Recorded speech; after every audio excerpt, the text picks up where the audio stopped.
I've been a member of this church since I was 2 years old, and now I'm in seminary studying to become a minister myself. My faith means more to me than anything. But if I'm being very honest, sometimes I hesitate before telling someone I'm a Christian. There is a cancer on our religion.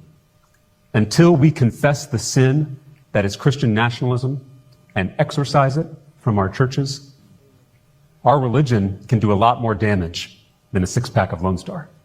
There is nothing Christian about Christian nationalism.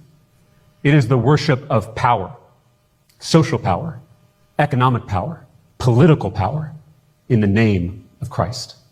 And it is a betrayal of Jesus of Nazareth. He told us we would know them by their fruits. Jesus includes. Christian nationalism excludes.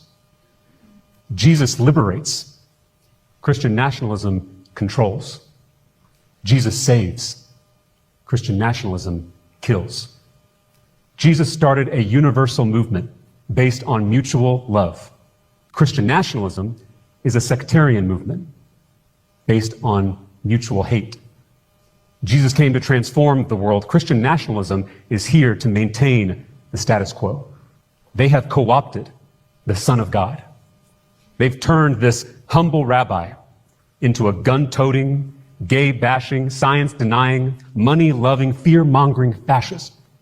And it is incumbent upon all Christians to confront it and denounce it. Amen. How did this happen? The first followers of Jesus didn't call themselves Christians. They called themselves the Way. Their crucified teacher taught them a different way of being human, and they intended to follow it. The early church was a revolutionary community built on radical love, a peculiar people who shared all their possessions and refused to participate in the economy, the military, or the culture. The book of Acts tells us that the first Christians were persecuted for turning the world upside down. But 300 years after Jesus was executed by the Roman Empire, Emperor Constantine made Christianity the official state religion of that very same empire. Constantine was the first Christian nationalist. Pro-war, pro-wealth, pro-white supremacy.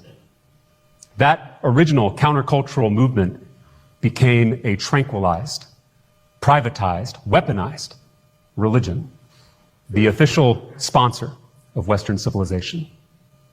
A religion of sharing became a religion of greed. A religion of peace became a religion of violence. A religion of forgiveness became a religion of judgment. A religion of ego transformation became a religion of ego affirmation. Today, Christian nationalists obsess over people's private parts while the planet burns. The Bible doesn't mention abortion or gay marriage, but it goes on and on about forgiving debt, liberating the poor, and healing the sick. Christian nationalists like to say this is a Christian nation. Not only is that historically inaccurate, not only is that theologically blasphemous, but it's also just not true. Look around us. If this was truly a Christian nation, we would forgive student debt. If this was truly a Christian nation, we would guarantee health care to every single person. If this was truly a Christian nation, we would love all of our LGBTQ neighbors. If this was truly a Christian nation, we would make sure every child in this state and in this country was housed, fed, clothed, educated, and insured. If this was truly a Christian nation, we would never make it a Christian nation, because we know the table of fellowship is open to everybody, including our Buddhist, Hindu, Jewish, Muslim, Sikh, and atheist neighbors. Jesus could have started a Christian theocracy, but love would never do that.